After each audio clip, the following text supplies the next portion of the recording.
This woman is the mother of mankind, the genetic Eve from whom we all descend. She lived 150,000 years ago in East Africa, and everyone on Earth is related to her.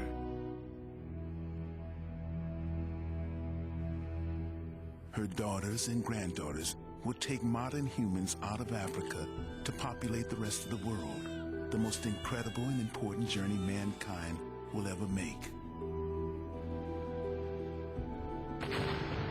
Genetic tracking for the first time gives us a route map of our journey. With it, we can follow our families of Eve as they travel through an empty world, overcome hardships, separate, and go their different ways to discover new lands. It tells for the first time who we are and where we come from, the most profound questions that have troubled mankind since we first raised our heads and looked at the stars.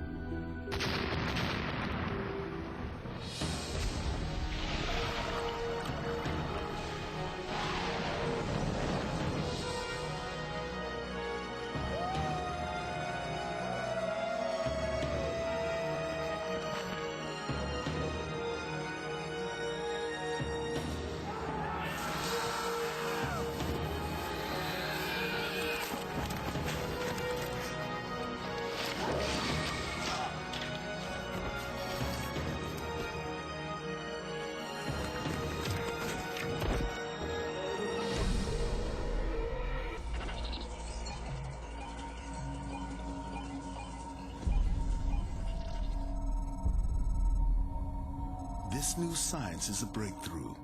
Every one of us can now trace our part in this incredible story.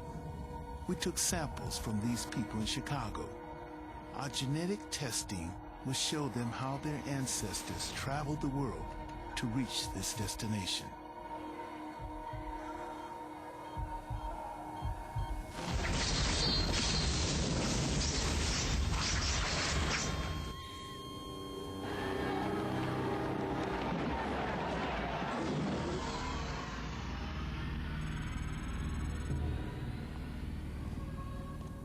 One 150,000 years ago, the world was in the grip of an ice age. The ice caps have advanced. Sea levels dropped 400 feet. North Africa is a vast desert with small islands of green.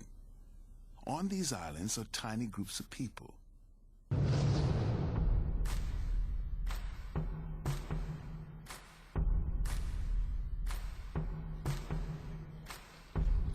These are the first modern humans, recognizably like us today in physique, intellect, and abilities.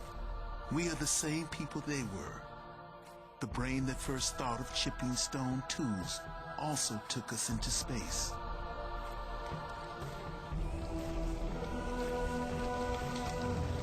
They are hunter-gatherers, living in widely scattered groups, roaming each year over great distances, sheltering where they can, gathering seeds and fruit.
One 150,000 years ago, hunting was the key to survival.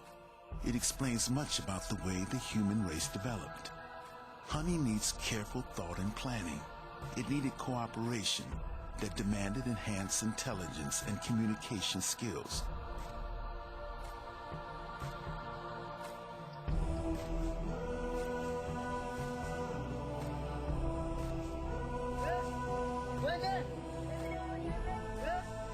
Genetic tracking is beginning to unlock more secrets than we ever believed possible.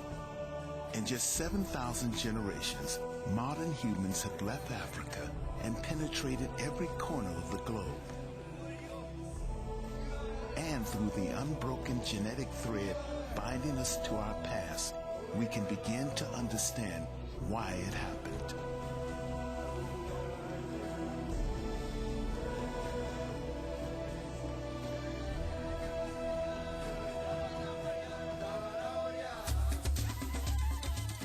Archaeologists can tell us in astonishing detail how modern humans lived. But to understand who we are and where we come from, we must look at our genetic heritage.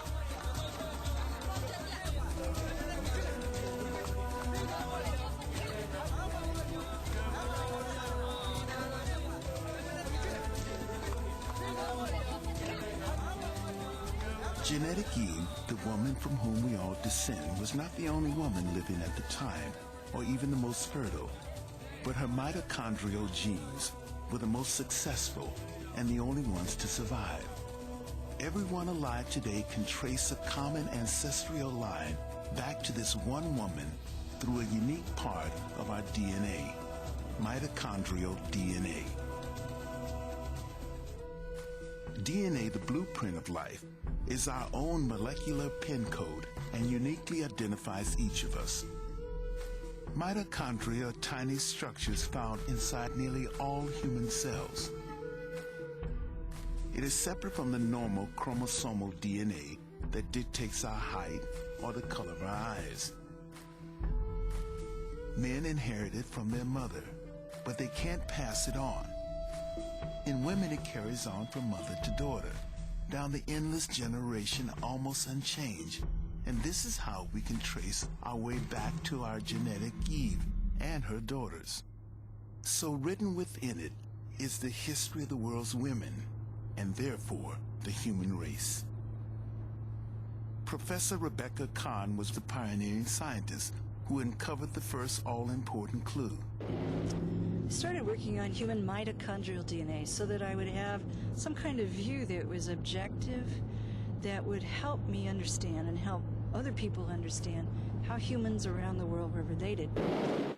With this new science, she could.